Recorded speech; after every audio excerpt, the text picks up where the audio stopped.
Things happen in the rally. Yesterday, Friday, in the area nearer to Calgary, very slippery roads, sleety conditions. Frank Sprongel, huge roll out of the rally. Yeah, he said that was one of his biggest crashes, perhaps his biggest career crash ever. Today we're looking at a great rally shaping up. Antoine Lestage and Silva Eriksson battling it out. Matty Orio and Peter Thompson putting in good times behind them. But today's going to be difficult. We're down in the Porcupine Hills, the classic stages of the Rocky Mountain Rally. Fast ridge runs, downhill hairpins, and what do we think about the weather? I don't know. It keeps changing every 5 minutes, but we saw a little bit of sleet and even snow yesterday at elevation. But down here in the valley, we could be getting some rain. We could be getting more snow. You never know in May in the Rocky Mountains. Hard to predict. Wait 5 minutes and we'll find out what the weather's really going to be.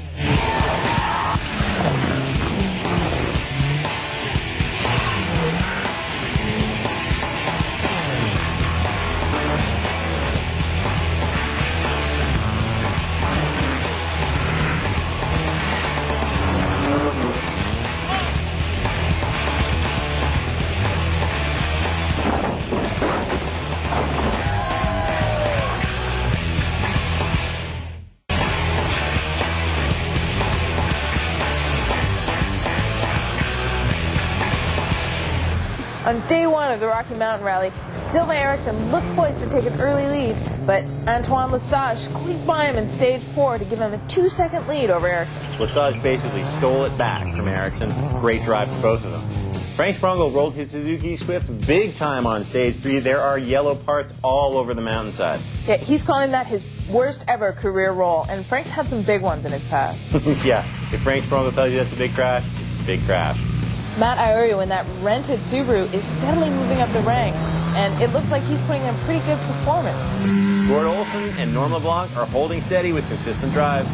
So at the end of day 1 at the Rocky Mountain Rally, we have Antoine Lestage in the lead by only 2 seconds ahead of Silva Eriksson. Matt Iorio is sitting comfortably in 3rd place, 1 minute 17 seconds behind the leader. Last year's champion Peter Thompson is 2 minutes off the pace in 4th, and Norm LeBlanc is 21 seconds behind him, rounding out the top 5. Loose left 4 plus over cattle guard. Again, into crash caution. Loose left 4 plus over cattle guard. The Saturday portion of the Rocky Mountain Rally is 8 stages, 121 kilometers in the Porcupine Hills south of Calgary, Alberta. These are rolling foothills, lots of ridge runs, up and downhill hairpins. Great roads for rallying. Now there's been some sleet overnight, very muddy conditions in the hills, and there may be more stage cancellations. Right now everything's running, but we know that up there in the hills, it's muddy. The Saturday stages run an area called the Porcupine Hills, which is southwest of the city, and not quite so mountainous, more foothills type area. Some roads are very sweeping, long corners and fast, and then going into tight hairpins. Very challenging and very scenic area.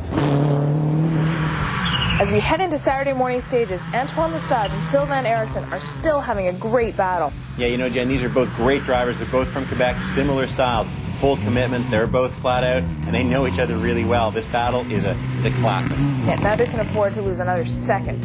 Matt Iorio is consistently 30 seconds off the pace per stage. Now, he's smart enough to know that he can't quite catch Antoine Lestage and Silva Eriksson. I think he's just going to hold in 3rd place and look in his mirror to make sure nobody gets close to him. And he's got to be pretty happy with that. He's in a car he's never driven before, and he's putting in a really strong performance. Yeah, and he could easily get on the podium here and take away a bunch of important points. And he's always a lot of fun to watch. Look at that enthusiasm. Big energy in the car.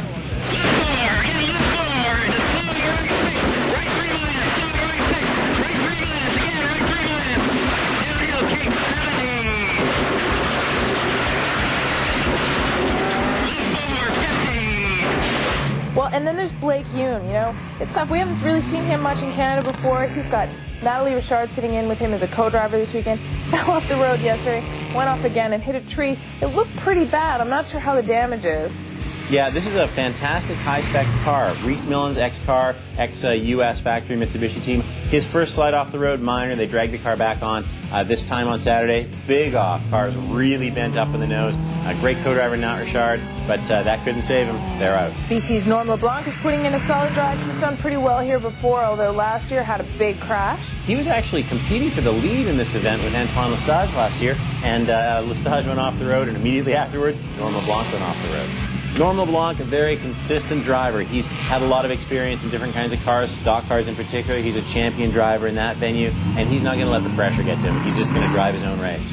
And then there's, of course, Gord Olson. I love watching this guy, especially out here on these roads that he knows so well. Gord's a local, great driver, very well-prepared car, and just great stuff. Look at him go. And Peter Thompson, we've been looking for some good stuff from him this season. He's got that new car, and we're really hoping to see him defend his championship, but boy, he's had a really rough race. He had to park his car at the end of stage 9 with what looks like a completely blown motor. I don't even know when we're going to see him back in the championship again. And you know, the weather out there has been a huge factor. It's not just a battle between drivers, it's a battle between drivers and Mother Nature. I mean, it's crazy, soupy, slippery mud, really hard to stay on the road. There were supposed to be 4 stages this morning, but the extreme weather, all this mud, there's been hail out there. One of the stages had to be canceled. Yeah, what happened is we got up the famous Beaver section of the road and got to the top. It's a very difficult climb with some ups and downs, some steep sections, and once we got in, we were all lucky to get there. It was universally decided that it would be too difficult for a lot of the cars to get back out. There was one particular big uphill on stage 10 coming out, so the organizers wisely just canceled stage 10. But they were faced with a problem then. You had to get all the cars back to service. The four-wheel drive cars were probably on light fuel loads and have to use exotic fuel, so they let those cars that would make it back up the hill transit all the way back to service, only about 30 kilometers. The other cars that couldn't make it up that hill, they transited all the way around the back of the mountains down to a lower part of the foothills, about a 100-kilometer commute, and fortunately there was a gas station on the way. Most of these cars could take pump gas. Everybody finally got back to service. Everybody was a little bit late, but this pushed the whole rally back a little bit later, and it forced the organizers to cancel the last 2 stages of the rally, which also used that difficult Beaver Road. Difficult decisions for the organizers, but the proper thing to do. But you know, not everybody made it back. Even just right at the beginning of that transit, Ian Creer blew an axle, and he got stuck on the transit. Man, it was a mud fest. The stickiest, sloppiest, grittiest mud I've ever seen. But, you know, having said that, it was an absolute blast. When they canceled the stage on the transit back, the drive shaft let go, and there was so much mud underneath.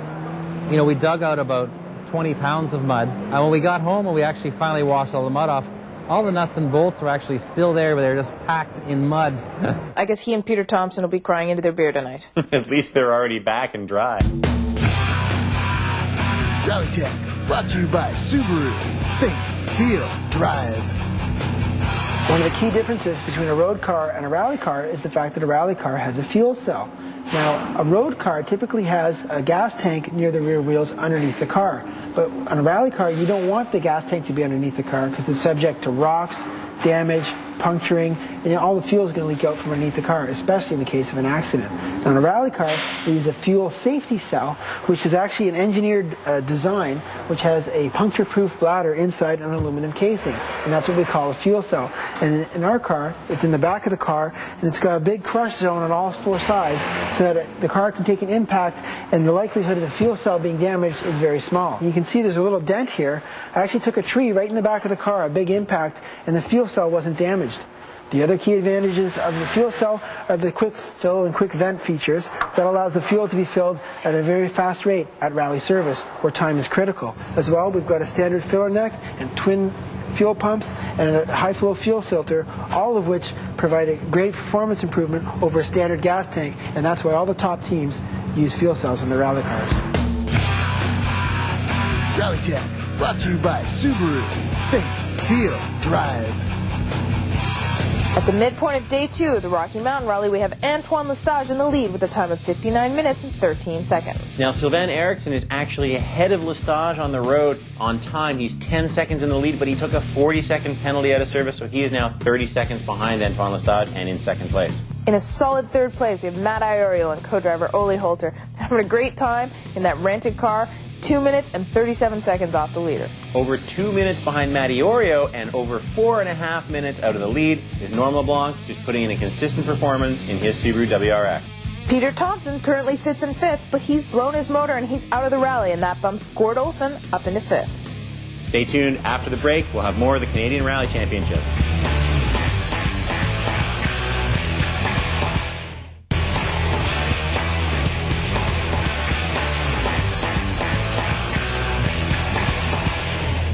Welcome back to the Canadian Rally Championship. We're midway through the Saturday stages of the Rocky Mountain Rally outside of Calgary, Alberta. The standings so far, we have Antoine Lestage in 1st place, the time of 59 minutes and 13 seconds. In second place, Sylvain and Chloe Eriksson from Quebec, 30 seconds behind Antoine Lestage, but mostly due to a 40-second service penalty. American Matt Iorio and co-driver Ole Holter are in third place, 2 minutes and 37 seconds off the leader. British Columbia logger Norm LeBlanc sits in fourth place, 4 minutes and 45 seconds out of the lead.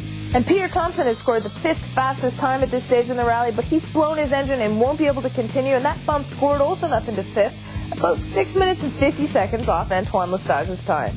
We're here at the midpoint of day 2 of the Rocky Mountain Rally, and the big story right now is Sylvain Eriksson's service penalty. Yeah, Sylvain came into service and found that he had a ball joint loose. He wiggled the wheel and found that it wasn't really well located, so he changed the A-arm, and true to his form, he changed it himself. We detect one part failure in the front right direction, and we decided to fix it because it was too dangerous to keep going like that, because we might lost a wheel and destroy the car and maybe hurt ourselves. Now, it took him more than 20 minutes, so he checked out his service 4 minutes late. That gives him 10 seconds per minute penalty, 40 seconds penalty, and he loses that time to Antoine outright. So what was a great battle now is turning into a fight for Sylvain Eriksson to make up that time. But there are quite a lot of stage kilometers left, so it's still possible that he might be able to claw back that time, but still, it's got to be really frustrating. Yeah, Sylvain has that in him. He's that kind of driver. He could do it, but Antoine's going fast and isn't going to give it up.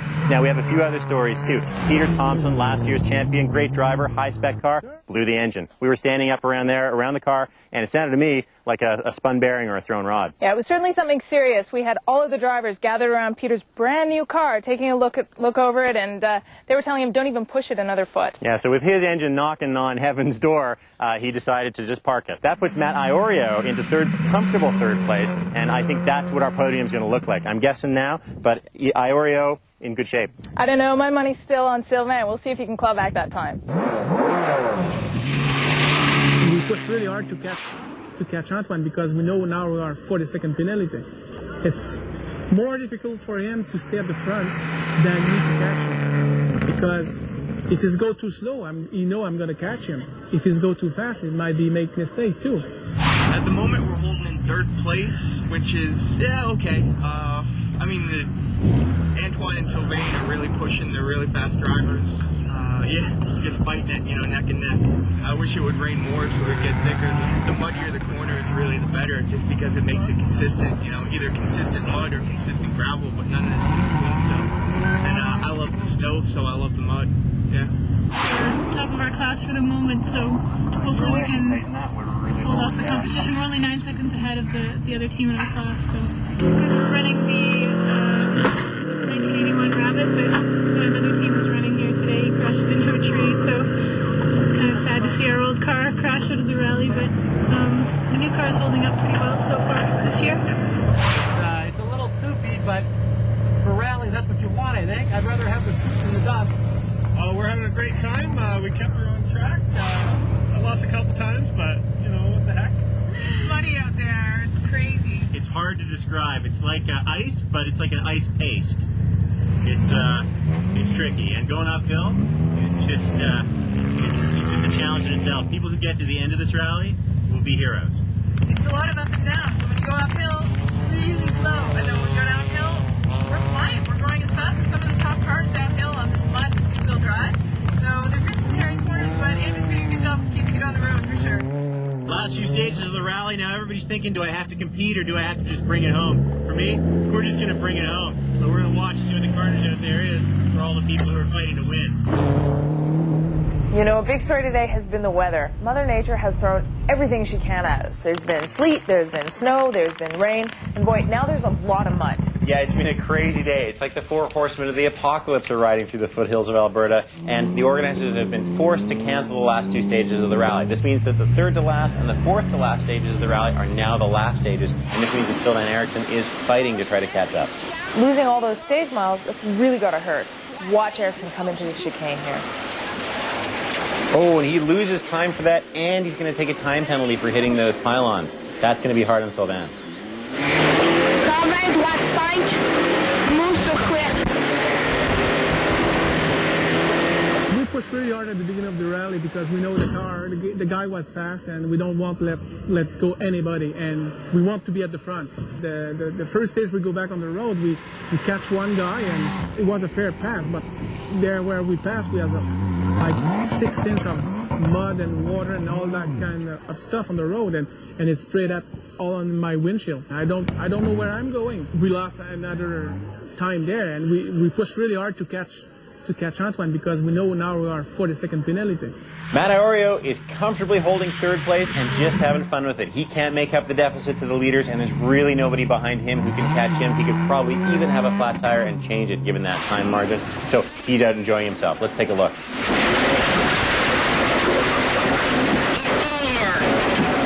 It's amazing to watch him holding onto the road here. I know this mud is right up to his axles and managing to keep it together. Boy, it looks like a lot of hard work.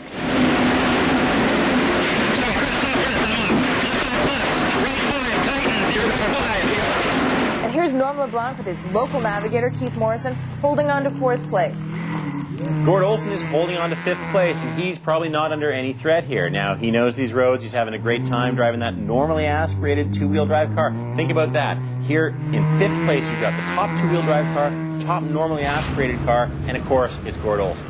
How's he pushing that thing up all these hills on two wheels? Yeah, well, pushing's a good word. I'm worried that he's going to have to jump out and push from behind. He'd normally have, I'm going to guess, 220 horsepower at sea level. He's probably down to 160 or 170 right now, just because of the altitude. But he's used to this area, and as you can see, he's having a great time and doing really well. Oh, yeah. Great driver, Gord Olson.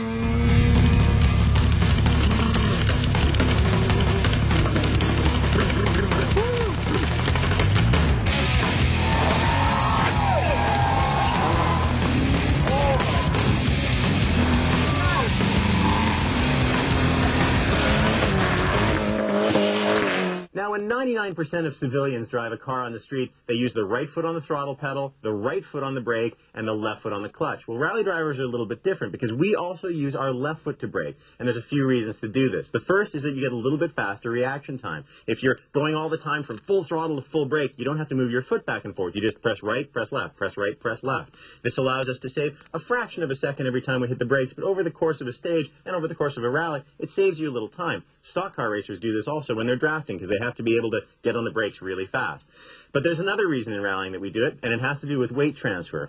We're able to keep the car on this knife-edge balance between weight on the front wheels, weight on the rear wheels. So if you need to turn in tighter on a corner, we just play the brake and the throttle off each other like the rudder of an airplane. Press on the brake a little with your left foot, the car turns in more. Press on the throttle with your right foot, the car turns out more. There are several other reasons that we use left foot braking in rallying. One of them is to compensate for spinning wheels. If you have one wheel that's spinning faster than another wheel on a car, be it two-wheel drive or all-wheel drive, if you press on the brakes a little bit at the same time as you're pressing on the throttle, and you can only do that by using your left foot, then that slows down the wheel that's turning really fast and sends power to the other wheels. This is actually how some traction control systems on modern cars work. The BMW X5 does this automatically with the brakes. We use our left foot.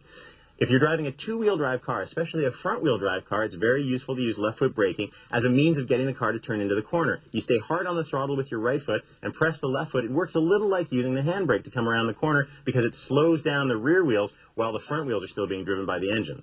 One last reason, if you have a turbocharged car and you need to keep the car on the boost, then if you press on the left foot with the brake at the same time as you're pressing on the throttle, it keeps the engine loaded up and keeps the boost on. A lot of reasons to use left foot braking, a difficult technique to learn, but when you learn to do it, you go way faster. So we're here at the end of the rally. There have been a number of developments today, starting with the cancellation of a number of stages at the end of the race. What happened? Yeah, the Beaver Road, which has always been a difficult stage on this rally, was so muddy and so wet. We got up it in one direction to the top of the hill, and the organizers didn't think that we could get the two-wheel drive cars out. So the two-wheel drive cars transited around the backside, the all-wheel drive cars came out the front side, and they decided, I think wisely, not to run that stage again. Yeah, those roads were impassable. The level of mud was so deep, there's no way that those of us in two-wheel drive cars could have gone through safely. So that means a loss of 60 stage kilometers from the rally, and that has a big effect on some people. Yeah, especially Silva and Eriksson, who was really trying to claw back some time, and he needed those stage miles to pick up those seconds. Now they cancel the two last stage. Only two stages now to catch Antoine, and then we are 40 seconds back on it. It might be possible, but it's going to be really difficult, and we have to push really hard.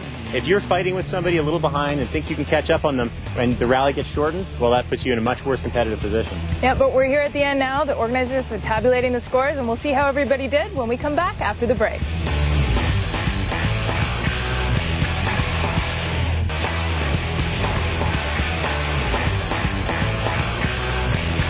Welcome back to round 2 of the Canadian Rally Championship, the Rocky Mountain Rally, which has been shortened by 60 kilometers. But the results are in. Let's go see who won.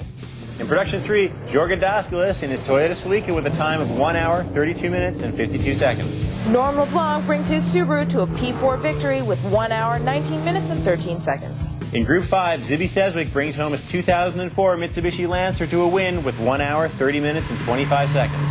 And local favorite Gord Olson brings his Volkswagen Golf GTI to a Group 2 win at 1 hour, 21 minutes, and 41 seconds. Overall, the winner of the Rocky Mountain Rally, Antoine Lestage, with a total time of 1 hour, 13 minutes, and 17 seconds. A great drive from the Quebec driver. And it's been a tough race for Silva and Chloe Eriksson. They came really close, but they took that 40-second penalty, and hitting the chicane too, that's gotta hurt. I think they had a frustrating day, but look, they can show that they can compete with Antoine Lestage on any road. Great result still.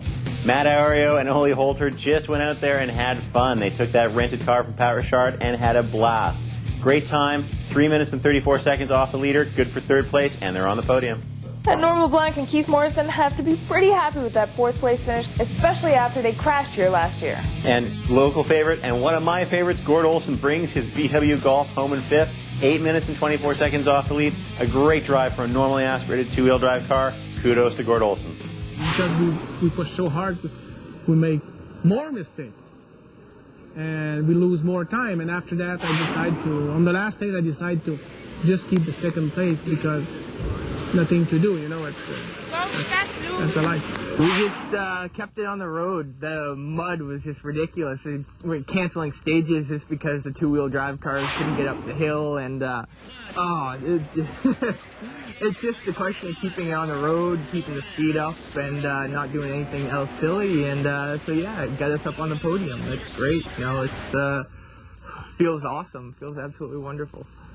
Very good event, tough event, a lot of mud and very slippery, but at the end the final result is very good. We were very happy with it, and Silva had a little penalty earlier today, but even if we skipped the penalty, we managed to open up the lead a little bit in the last 2 stages, so it was a good battle. And maybe because he had a penalty, maybe he slowed down a little bit, or maybe he tried too much actually and did a mistake, or yeah, it's hard. It's not hard. Outdrove. No, I've now won at least 1 time each event of the Canadian Championship, so I'm pleased with that. Now it's time to restart the loop again. So we're coming to you from the 2006 Rocky Mountain Rally, and we're here with the winners. In 3rd place, we have Matt Iorio and Ole Holter. Second place out of Quebec, Silva Eriksson and his daughter Chloe Eriksson. In 3rd place, Antoine Lestage and Mark Williams.